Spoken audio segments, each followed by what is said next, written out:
સમાચારમાં નજર કરીશું ભાવનગર ઉપર તો ભાવનગરમાં કોંગ્રેસ દ્વારા ધરણા કાર્યક્રમ પોલીસ અને કાર્યકર વચ્ચે ઉગ્ર બોલાચાલી થઈ। કોંગ્રેસે આગામી દિવસોમાં યોજાનાર રથયાત્રાને લઈ તંત્ર દ્વારા રોડ રસ્તા ખોદી નાખવામાં આવે છે તેના માટે રસ્તા રોકી ધરણા પ્રદર્શન કર્યું। પોલીસ દ્વારા કોંગ્રેસના પ્રદર્શન કરતા કાર્યકરોને અટકાયત કરતા સમયે પોલીસે કોંગ્રેસના કાર્યકરોના વાહન ખેંચ્યા, જેને લઈને થોડા સમય માટે કોંગ્રેસના કાર્યકર અને પોલીસ વચ્ચે ગરમાગરમી થઈ।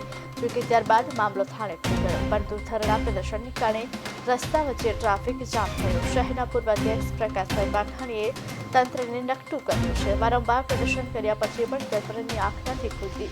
રોડ રસ્તાના કામો પૂર્ણ જ થતા નથી।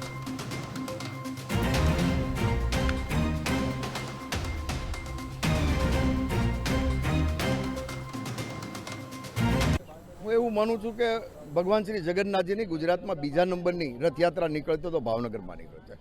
કમનસીબે ભાવનગરના શાસકો અધિકારી મને એવું લાગે છે ગતાગમ નથી, લગભગ રોડ રસ્તા ખોદીને બેઠા છે। ખબર છે ચોમાસું તૈયારી છે તો રોડના જે કામ છે નબળા થવાના, કોના પૈસા છે? ભાવનગરના લોકો આખા ગુજરાતમાં વધારે ઘરવેરો કોઈ ભરતા હોય તો ભાવનગરના પ્રજાજનો ભરે।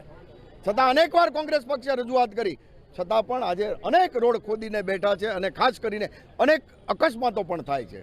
ત્યારે ભાવનગર શહેર કોંગ્રેસ સમિતિ અને તખતેશ્વર વડવતી આજે ધરણાનો કાર્યક્રમ રાખ્યો છે અને આ સત્તાધીશોની આંખ ઉઘાડવા માટેનો આજનો કાર્યક્રમ છે।